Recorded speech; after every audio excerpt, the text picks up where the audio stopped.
ឡើងទូត្រីនៅប្រាំវា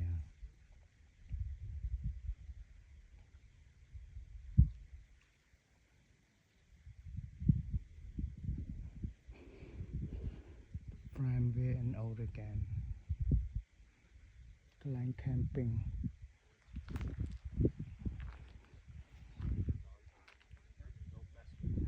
ទេសភាពស្អាត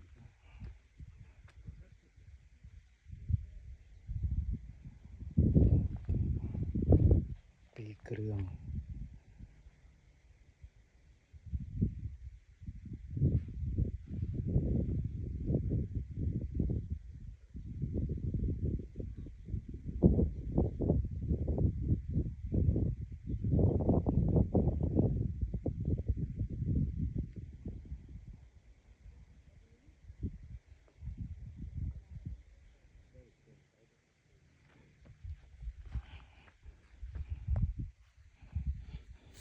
ទៅតែពីគ្រឿងន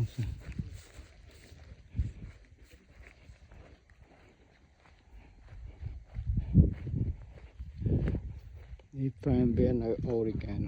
ទេសភាពស្អាតតានេះគឺប្រាំវានោះអ្នកស្ទូចថៃបានអត់ហ៎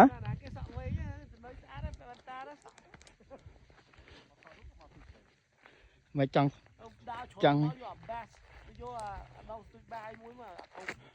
អើយ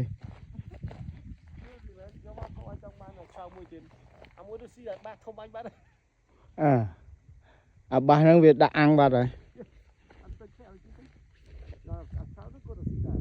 អាស្រោចធំតាមតាអានោះវាអាំងអាក្របពីអាធំនោះនោះស៊ីនោះមកហើយបានហើយមួយក្របពីនោះឃើញនោះហើយអូមក មើល professional គេលើកត្រីហ៎ចូលប៊ីដាច់មាត់បានហើយ 5 6មើលប៉ុន្មានមើល ធំតា មើលបង្ហាញតិចមើលហេស្នាដៃធឿនណាអានេះ medium អូឯងស្ទូចយកមិញបានធំណាប៉ុនបាតដៃធំជាងនឹងទៀតអានេះកដាល យ៉ាប៉ុនគ្នាទាំងអស់